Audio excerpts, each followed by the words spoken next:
All right, today we're going to pull back the curtain on a really crucial business number, gross profit margin. And trust me, in just the next few minutes, you'll not only get what it is, but you'll also learn how to sidestep a common trap that trips up a lot of people. Okay, let's kick things off with a super simple scenario. Picture this. You run a small shop and you sell something for, say, 100 yuan. The big question is, how much of that 100 yuan is actually yours to keep? So that 100 yuan, that's your revenue. It's the total cash you brought in from that one sale. Simple enough, right? That's our starting line. But of course, you didn't just magic that item out of thin air. You had to buy it, or maybe pay for the parts to make it. Let's say that direct cost was 60 yuan. In the business world, you'll hear this called the cost of goods sold, or COGS for short.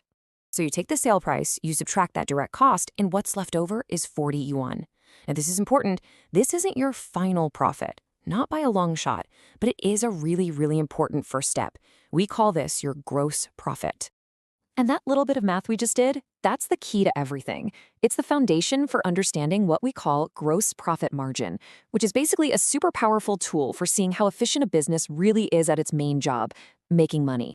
Okay, so let's put a proper definition on this. The gross profit margin is simply the percentage of your revenue that's left over after you've paid for the direct costs of the thing you sold.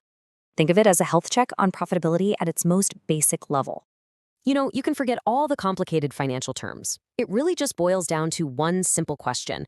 For every bit of money you make on a sale, how much do you get to keep before paying for anything else? That's it. That's exactly what gross profit margin shows you. And figuring it out is just as easy. It's really just two steps that, honestly, we've already done. Step 1, find that gross profit. That's just your revenue minus your direct costs.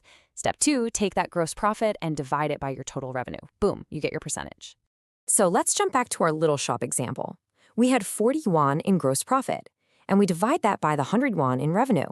That gives us a gross profit margin of 40%. What does that mean in plain English? For every single yuan of revenue this business makes, 40 cents is gross profit. But here's the cool part. That 40%, it's not just a number on a spreadsheet, it's a story. It tells you a ton about a company's strategy, what it's good at, and where it fits in the grand scheme of things. You see, a company's gross margin really shows you three big things. First, it's pricing power, right? Can it charge a premium for what it sells? Second, its handle on costs. How good is it at making its product cheaply and efficiently? And third, it just tells you how strong its basic business model is. And this is why you see such wild differences across industries.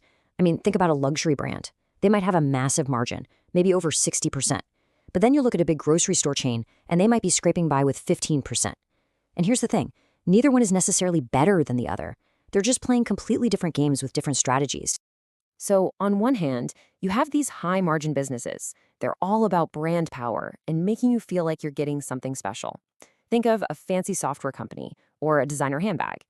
And on the other hand, you have the low-margin players. Their game is all about price and selling a ton of stuff, like your classic big box store. Okay, but now we're getting to the most critical part of this whole thing. There is a huge catch here, a piece of the puzzle that if you miss it, you could end up drawing the totally wrong conclusion about a company. And that leads us to the one question you have to ask yourself anytime you see a really high gross margin. Does that automatically mean the company is just rolling in money and super profitable? The answer, a big fat no. Not necessarily. And understanding why is what separates someone who really gets it from someone who's just scratching the surface. Okay, think back. Gross profit only looks at the direct costs, right? The cost of the item itself. It completely ignores all the other stuff it takes to run a business. We're talking marketing, salaries for all the employees, rent, office supplies, the whole shebang. So you could have a company with an amazing 70% gross margin, but if they're spending 80% of their revenue on flashy Super Bowl ads, well, they're actually losing money. So keeping that giant warning in mind, what's the right way to use this number? How should you actually think about gross profit margin? Here's the takeaway. Think of gross profit margin as your first best look at a company's fundamental health. It tells you, right off the bat, if the core idea, making or buying something and selling it for more, is actually working. It's the start of the story, not the end.